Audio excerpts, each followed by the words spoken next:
Thanks for watching News 12 on your side. Parker's Kitchen is my new daily coffee stop. Gourmet beans are freshly ground for every cup. Get your own cup of great tasting, freshly brewed coffee at Parker's Kitchen. Live from Augusta, you're watching News 12 live at 5. Good evening, live at 5. I'm Meredith Anderson. Just within the last 30 minutes, we got word about a shooting in Waynesboro last night. Waynesboro police tell us it happened on Berkstone Place around 11 o'clock. Police say a man was shot in the leg shortly after opening his door. Officials say he is expected to be okay. Now, these are all the details we have right now as the investigation is underway.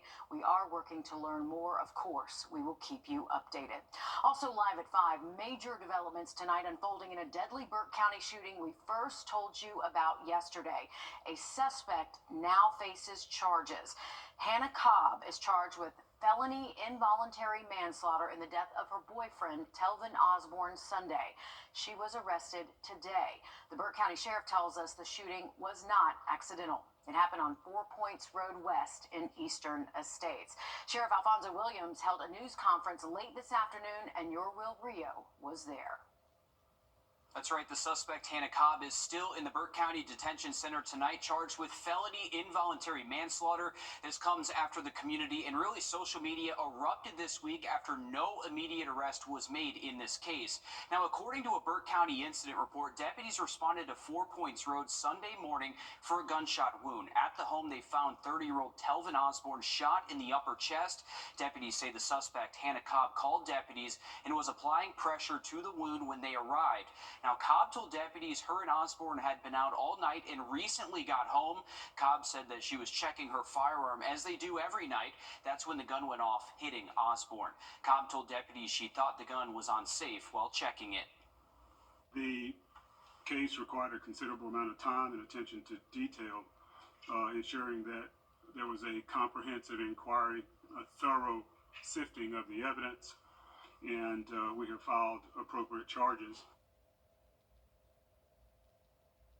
Now, according to Sheriff Alfonso Williams, there was no evidence of someone cleaning the gun before it went off, hitting Osborne there. He did say that alcohol was involved in this shooting, and they're not listing this as accidental again. He also said that there was that there was an altercation with some, quote, pushing and shoving before this incident happened. I asked the sheriff if Cobb turned herself in or if deputies picked her up. The sheriff said they made, quote, arrangements with her to pick her up. We'll have more on what the family has to say, all new on News 12 at 6 o'clock.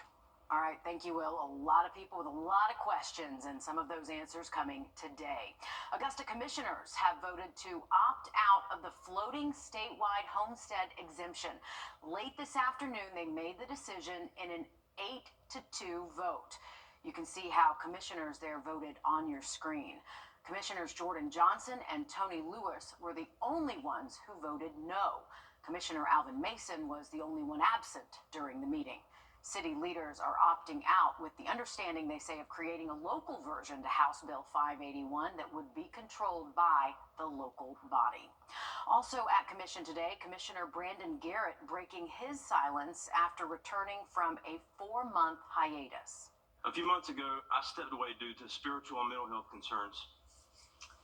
These issues resulted from sin in my life, which caused much hurt and turmoil in my marriage and in my family. We decided as a family to step away and to seek God together, as we believed that He was the only way that our marriage and family could be healed. As a family, we spent the last 4 months in a remote faith-based residential counseling center in the wilderness of upstate New York. Again, hearing Commissioner Brandon Garrett spending the last 4 months in a counseling center in upstate New York. He thanked the city for extending grace to his family during this tough time. Sending things over now to First Alert Chief Meteorologist Riley Hale as we give you a live look over Thurman Dam. Riley, It is a beautiful day out there today, one where you just kind of wanted to play hooky, but we are seeing some smoke in the air, and that's causing some breathing problems for some people. It is, Meredith, and it's pretty typical for this time of year. We are into the burn season, so anytime we get these nice warm days during the wintertime, you can expect to see some smoke around the area. And we've definitely seen that across most of the CSRA. Here's looking at a couple different tower cam views. We got 75 in Augusta, 74 over in Aiken. Our high temp today, actually 76 in Augusta. It was a nice afternoon. All thanks to high pressure. It's centered just off towards our southwest, so bringing us a west wind today. Got a little bit breezy at times, but I wanted to show you this on visible satellite. We'll let this loop a little bit, and you can see a lot of fires starting across the region as you see these little smoke plumes start. So as this continues to loop, you can see right there. So that's where we saw a lot of these controlled burns in that wind direction out of the west-northwest, just bringing it down closer towards us. So you can see most of the CSRA dealing with at least some light smoke impacts, maybe smelling that kind of sticking close to the surface in a few spots, and that will continue into tonight and tomorrow. Our air quality index right now is running at a moderate level. For tomorrow, the National Weather Service has increased that to a code orange air quality alert. So the air quality is only going to decrease, unfortunately, heading towards our Wednesday, and that's why they have issued these. So these will stay in effect all day Wednesday up until midnight tomorrow night. That does include most of our counties here around the Savannah River. So with the code orange air quality alert, that is unhealthy for most people, and especially if you suffer from asthma or any type of respiratory issues, it's definitely a good day to limit that time outside, as that air quality will definitely be an issue out there for us. Going back to our tower cam over Clarksville Lake, you can see that controlled burn going on around Clarksville Park. We've had another big burn around SRS. We'll have a look at that and also the rest of the week's forecast in just about 10 minutes.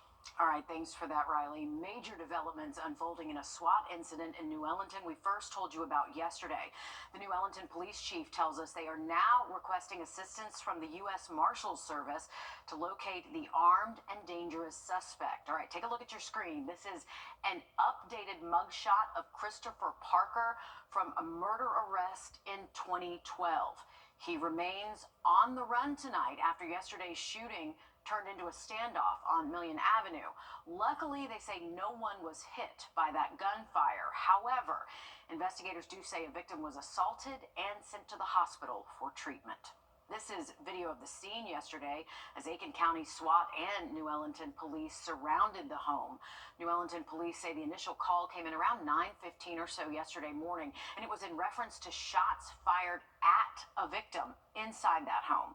They say he escaped and started making threats on his Facebook page as officials surrounded the home. New Ellington police say anyone helping or attempting to help Parker hide will be charged to the fullest extent of the law. Officials say Parker has active warrants for assault and battery and multiple weapons charges. If you see him, you are urged to call the New Ellington Police Department. A South Carolina family is hoping to turn their pain into purpose. 6 years ago, Mallory Beach was killed in a boat crash in Beaufort. She was only 19 years old. The driver, Paul Murdoch, who was also 19 at the time. Paul would later be murdered by his own father, disgraced attorney Alec Murdoch, who also shot and killed his wife, Maggie. It's believed Paul was drunk when he crashed his family's boat. The Beach family now wants Mallory's death to lead to stricter underage drinking laws in South Carolina. A major announcement from the University of South Carolina. Just a few hours ago, crews broke ground on USC's new School of Medicine building. Governor Henry McMaster and some state leaders were there to watch the shovels hit the dirt today. The new School of Medicine is expected to transform health research and healthcare delivery in the state, all while providing clinical and research spaces dedicated to curing diverse health challenges. It's expected to contain classrooms, medical simulation spaces, labs, a health science library, and even a cafe.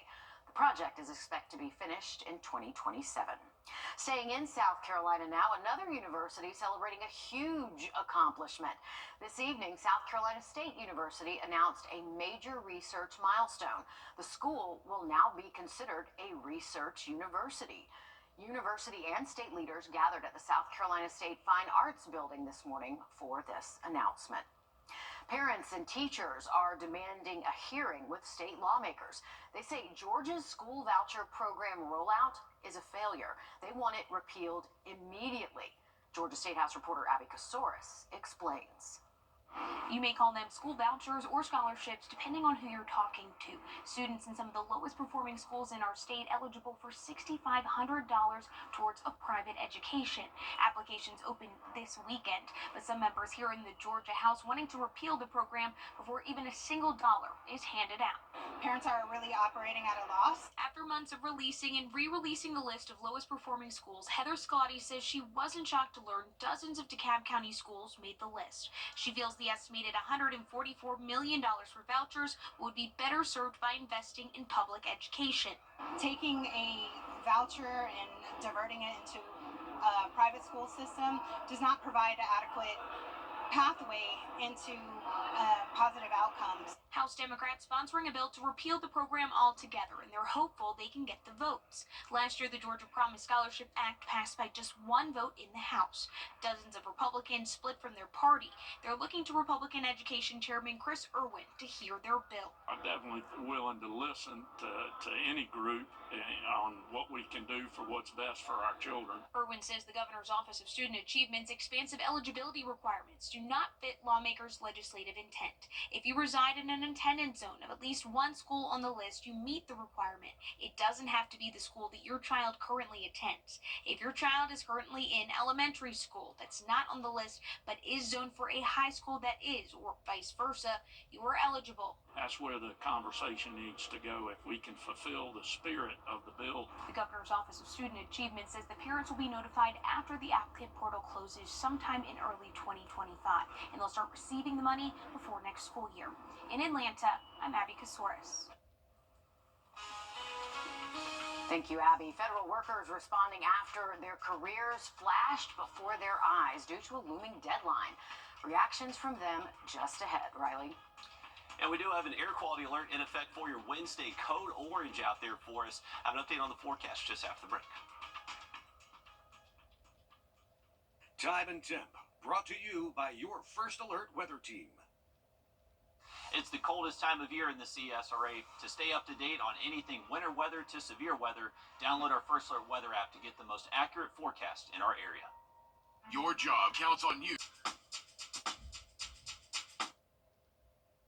Sending things back over to your First Alert Chief Meteorologist Riley Hale as he tracks some sunny conditions, but really, Riley, the main story of the day when it comes to weather, all the smoke in the air that's kind of causing some breathing problems for a lot of our viewers. Yeah, and I think it will continue to cause some issues out there Wednesday, Meredith. We do have a code orange air quality alert starting tomorrow morning, lasting all day long Wednesday. So all the controlled burns that we've seen this afternoon, a lot of these fine particles are going to stay close to the surface, and we're not going to have a lot of mixing overnight. So could be smelling some smoke if you are heading out this evening into the overnight hours. Temperatures right now at 75 degrees, and we have had a number of controlled burns. I want to show you this one. This was actually from our tower cam at Beach Island that we were just looking at it.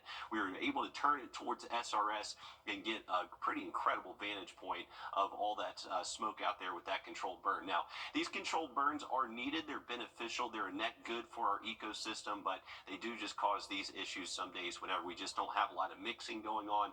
Can't keep some of those pollutants close to the surface. So just a heads up. Here's from the Weather Service. They do have most of our counties underneath this code orange air quality alert. So this is, if you suffer from any respiratory issues, you're going to need to limit your time outside tomorrow. This is definitely going to be that type of unhealthy air that you just don't want to have a lot of exposure in, especially if you do have just those breathing issues. So all day long tomorrow, that code orange air quality alert will be in effect.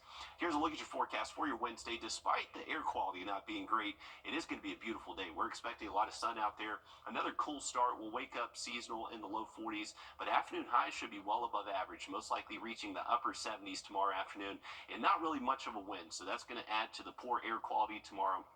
Just not going to have a lot of wind to mix out these pollutants close to the surface. Let's take a look at it. So for tonight, generally clear skies. Temperatures will fall off to the 40s by early tomorrow morning, and then we're looking at temperatures quickly rising to the 70s by the afternoon. Not much cloud cover out there. The only cloud cover you'll see will be any smoke around from some of those controlled burns. Here's a look at our Thursday morning. Waking up, clear skies generally, temps in the 40s. This will be that front that shows up late into the day Thursday. We should be dry pretty much all day long Thursday. Just going to see a few increasing clouds. And the thing is, Thursday, it is going to be pretty breezy. We're expecting sustained wind at least up to 15. Some gusts will be up to and over 20 throughout the day. And then we'll see this line of shower and possible thunderstorm activity move through kind of later into our Thursday evening. Looks to be a good bet that most of us will at least see a quick shower pass us by later Thursday evening. Should be racing east pretty fast, though, and most likely over and done with across the area as we get towards midnight on Thursday.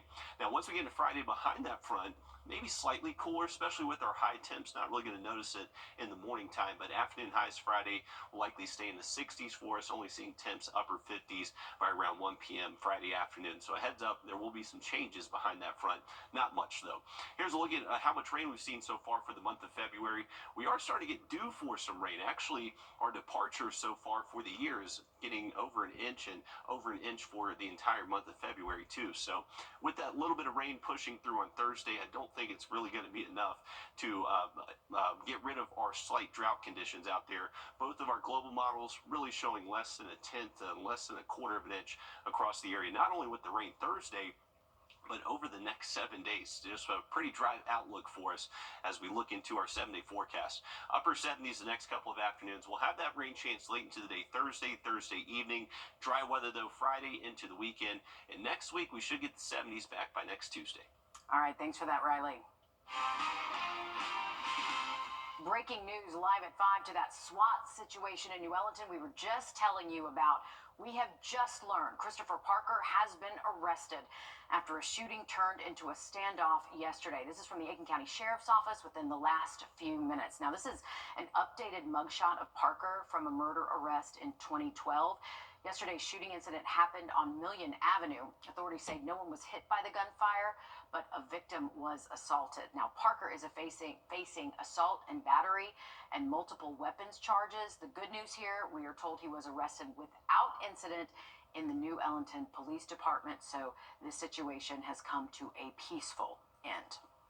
The head of a troubled voting rights organization is First Alert Radar, powered by Jim Hudson Automotive Group. The CSRA is where we were born, where we live, where we work, where we're raising our families. It's our home. That's why the people of the CSRA count on us after an accident, because they know about our skill in the courtroom, how we treat clients like family, how we love this community, and the people who proudly call it home. We're just a call or click away. Injured? When you need me, call me. I'm your Augusta guy. 706-724-7224.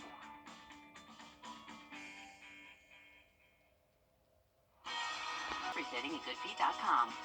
Hey guys, it's Anna Christina here for Roof Savers. It's that time of year again, the perfect time to invest in your home. And what's the most important investment for your home?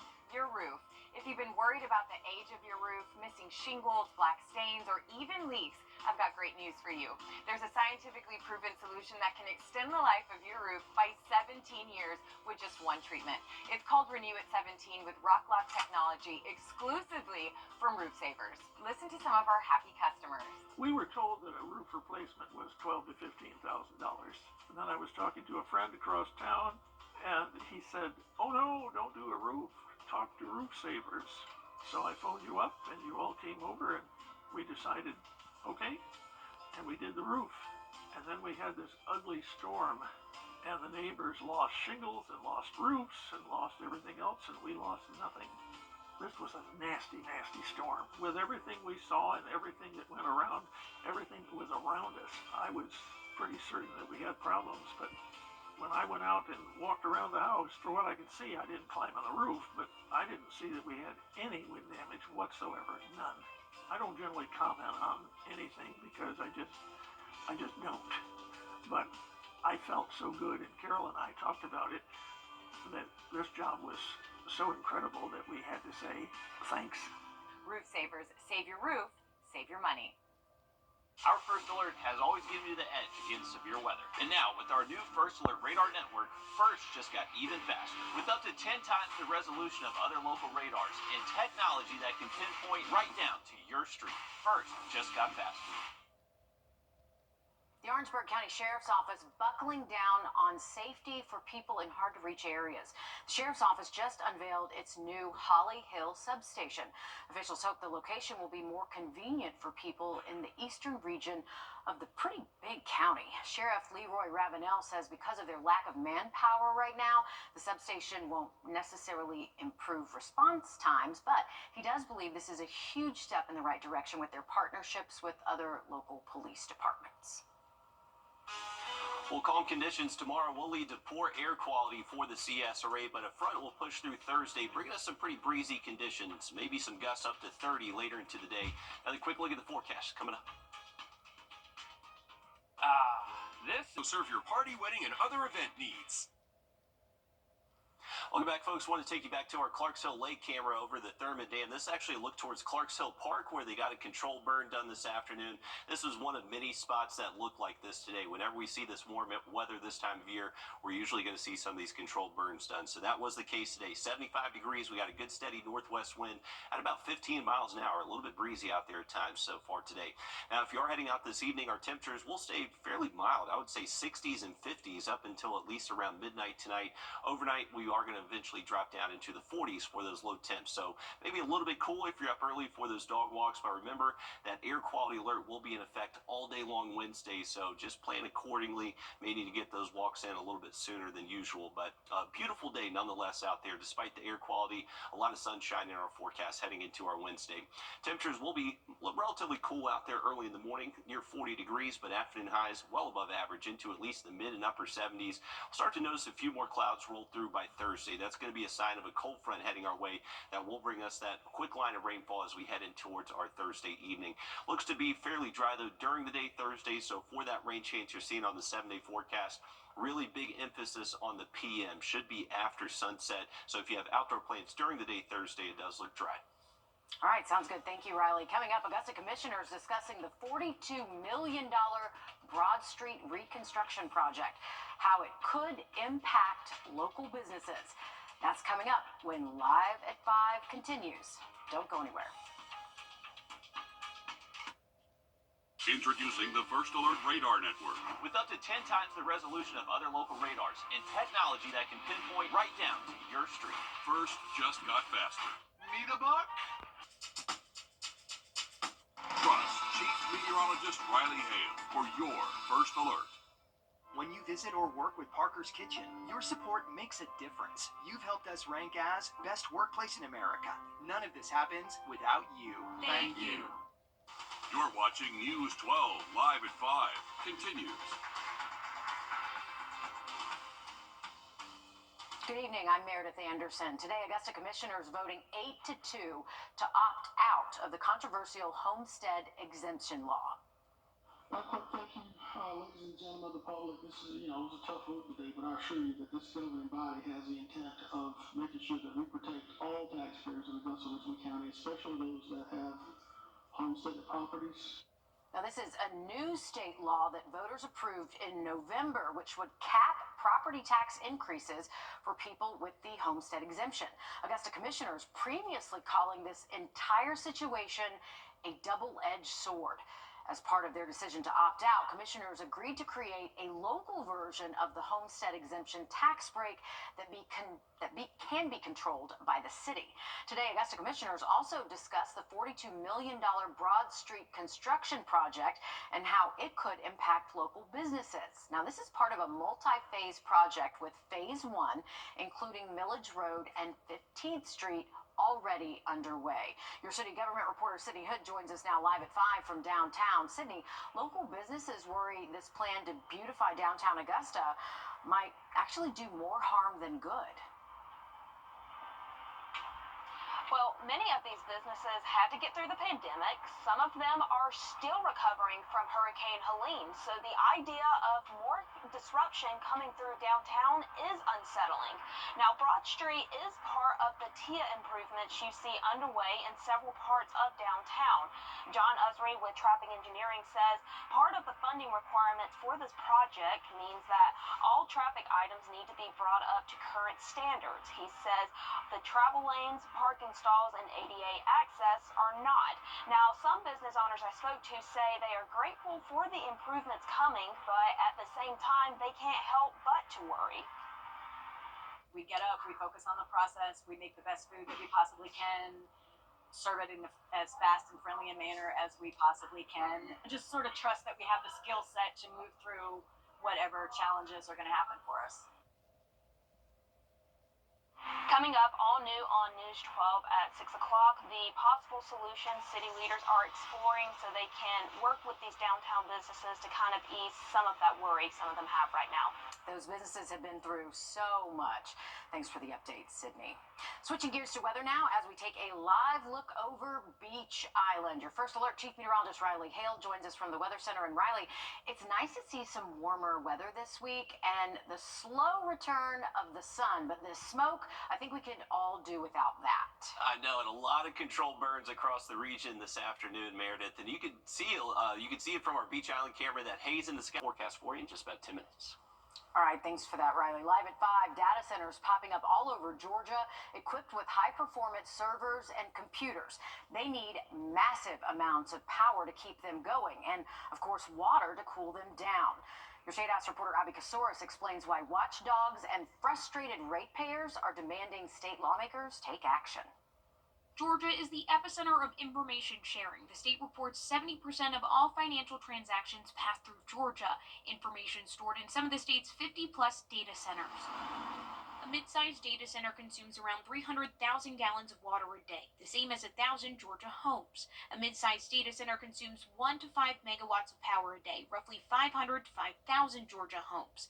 Georgia Power is ramping up energy production to meet the need. Georgia's Public Service Commission approving their case for 3,300 megawatts of new power generation. No one should have a problem with this bill. Standing room only as State Senator Chuck Hufstetler presented Senate Bill 34, which would keep the cost of building new facilities to generate all that power from being passed on to customers. Georgia Power Representative Aaron Mitchell speaking in opposition to the bill, saying Georgia Power won't have residential customers pay for the new capacity. In all of this, it's the old, hey, just trust us, we're going to do the right thing. But I'm losing a little faith.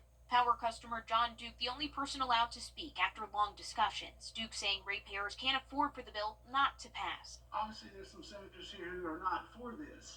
The question is why? What? Who are you fighting for? Your constituents?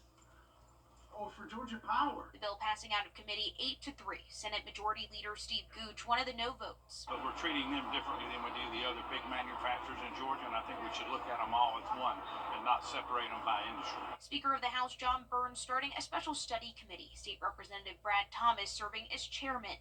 We really need to be careful to make sure that China doesn't outcompute us. Their goal, a statewide resources plan looking 20 years down the line. Thomas says with the rise of AI, Georgia needs computational power. It can impact much of our life.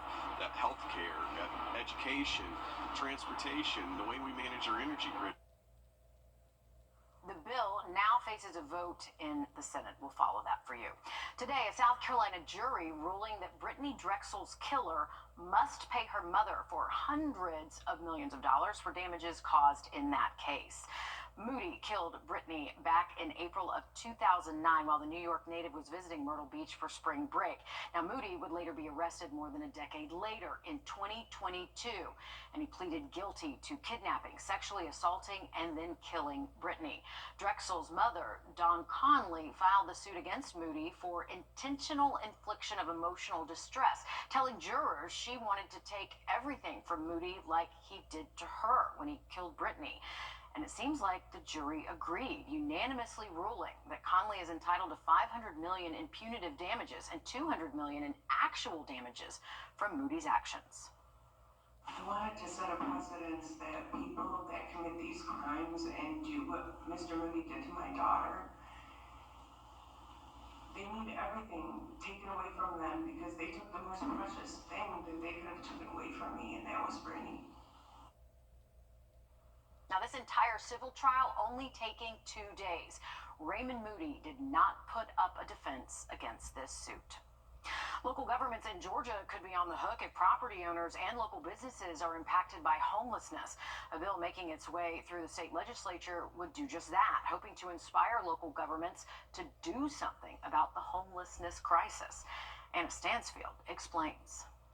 A new bill could allow property owners to seek compensation from local governments for loss of property value or expenses caused by lack of enforcement when it comes to things like panhandling, illegal camping, and loitering. Republican Representative Jesse Petrie saying this is designed to force municipalities to find a better solution for the homeless community. Allowing people to continue to live under bridges in the cold is not acceptable. Not only does he say this balances the rights of homeowners and business owners, Petrie says it will hold cities more accountable to create better opportunities for the homeless. In my mind, it means you're going to be committed to moving people to a better environment, to a safer environment than living under a bridge, standing in the middle of a 4-lane highway at night panhandling. However, the executive director for the Chatham-Savannah Authority for the Homeless saying forcing municipalities to pay these property owners would take away funding essential to keeping these resources alive. Truly, local government has been the impetus and the supporters of helping with solutions for people experiencing homelessness. Jennifer DeLong saying without this bill, Savannah and Chatham County already has a structure in place that works, one that other local governments can follow without any legislation. To help unhoused people avoid unnecessary justice involvement, while also ensuring that our public parks, public spaces stay clean, safe, and sanitary for all users. Representative Petrie saying more work needs to be done. I'm the representative of the people in my district, and I know that they tell me what we're doing is not working. So if you think we're going to just continue to do what we've been doing and that's going to solve the problem, I think that's not going to happen.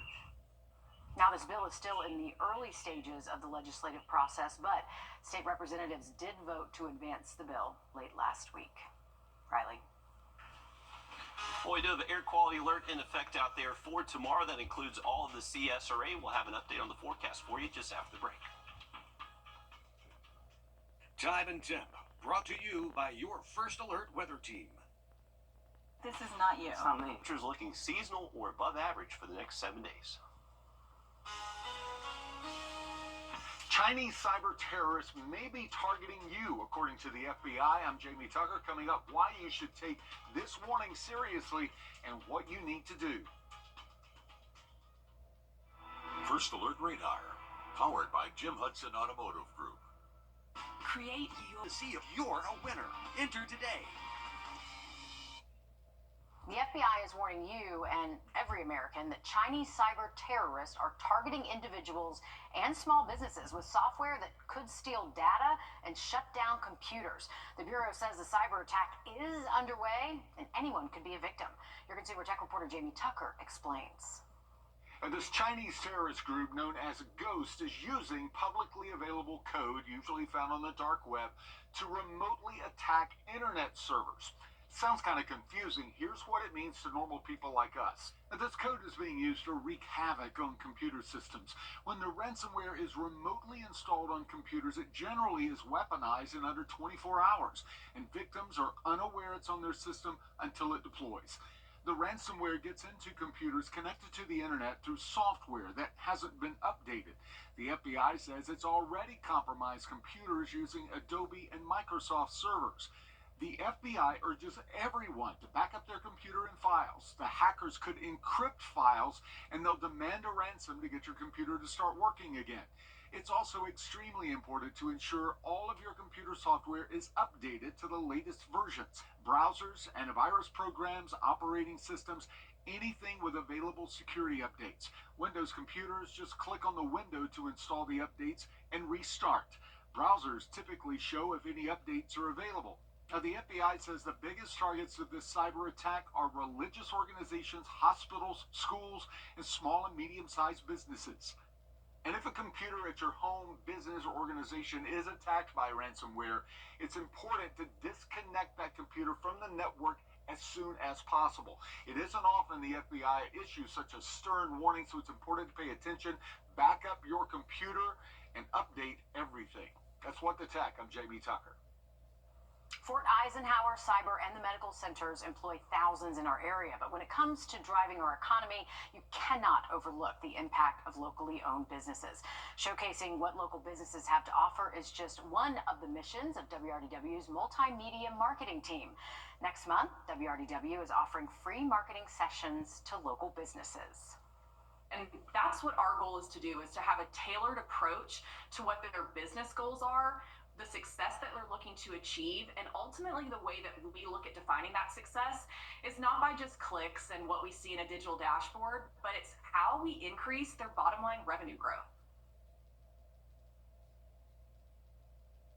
This event is called Grand Slam Marketing. There are 3 available sessions. Again, registration is free. We've put the flow code on the screen that takes you to the registration page. Wednesday, March 12th at 9:30 a.m. or noon Thursday, March 13th at 9:30 a.m. Refreshments, lunch, or breakfast will be served. It will be at our station right here off Cabela Drive in Augusta, across from the Olive Garden and next to Dave & Buster's.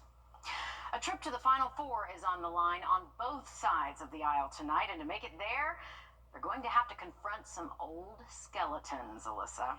Yeah, no one likes to lose, but it happens. Luckily, in high school basketball, teams had a chance to play region opponents multiple times. They know the tape and what to look out for in the postseason, though tonight is not a time for watching. It's for playing until the final buzzer. There are 2 games that we have our eye on. The biggest one here just down the street at Josie, where the Eagles will be welcoming the Lady Dogs of Thompson for the 4th time this season. The girls to a lower right quadrant started with 4 Augusta area teams. They are the final 2 left. Josie has not lost a game since losing to Thompson back on January 17th. And the last 2 times that they've played the Dogs, they won by 18. The Eagles have gone to the Final Four every year for the last 4 years. That game starts at 6 p.m. Over in North Augusta, the Jacket season ended just shy of the upper state title last year. Tonight, they have a chance to right the wrong and reserve their spot in lower state. That is if they beat Gray Collegiate. There is only one blemish on the Jackets' 24-1 record, and it came from the War Eagles. They weren't an exactly healthy team at that point on the schedule. Tonight, though, that doesn't matter. They tip off at 7. The last time they made it to the quarterfinal stage of the bracket was back in 2022. Hopefully, they get to celebrate like that tonight. Definitely so. Best of luck to the Jackets. We're definitely cheering for them. Remember, for tomorrow, we do have an air quality alert in effect, code orange. So if you suffer from respiratory issues, definitely limit your time outside. Another quick look at that 7-day just after the break. Please join me for a live educational webinar where I'll break down every aspect of Medicare. I promise you'll walk away feeling confident and prepared to take the next step on your Medicare journey. It's free to join, and you can sign up right on our website, RU64.com. Accidents happen. Coming up next, don't go anywhere. It's the coldest time of year in the CSRA. To stay up to date on anything winter weather to severe weather, download our First Alert Weather app to get the most accurate forecast in our area. Experience how we